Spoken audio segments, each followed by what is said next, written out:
problem with our public health system is that financing strategy is very weak. We have the CMP target of achieving 3% of GDP for public spending on health.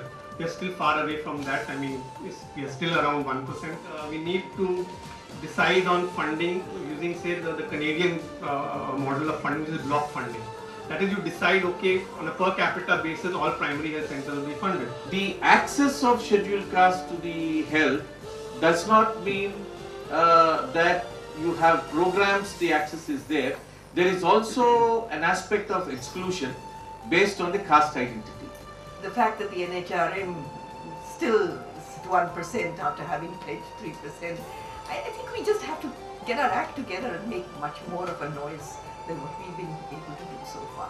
NRHM basically has given the government and the citizens a window of opportunity to accelerate the unfulfilled agenda that was put on the back burner in the last 20 years.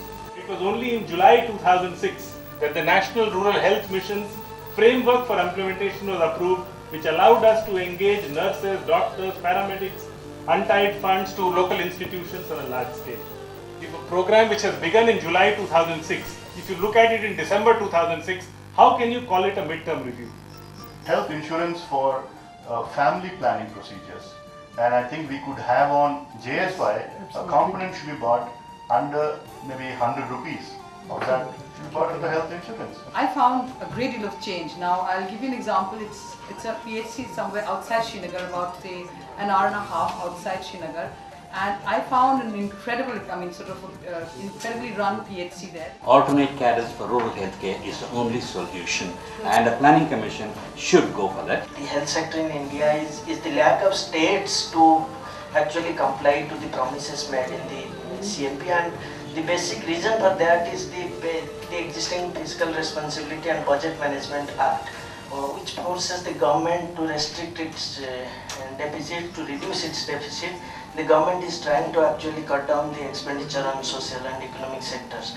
I think at the first place there should be an effort to make a case against this FRPM Act per se, but for the timing if it is possible to keep the social and economic sectors out of the purview of the FRPM Act, that will actually help these sectors like health and education to a large extent. We found over there that there are about 202 ashas out of 9 districts who have been taking money from the 1400 rupees that a person is supposed to get when she delivers a baby. We have to do something about mitigating this problem of the corruption that's taking place. That we will never have enough doctors and nurses to go around. We have to get out of that paradigm. And in the Planning Commission, of course, there has been a report which was on health infrastructure that was reported yesterday in the media. And we feel that very often we're working in islands where the civil society is talking among themselves about a lot of good things that they're doing.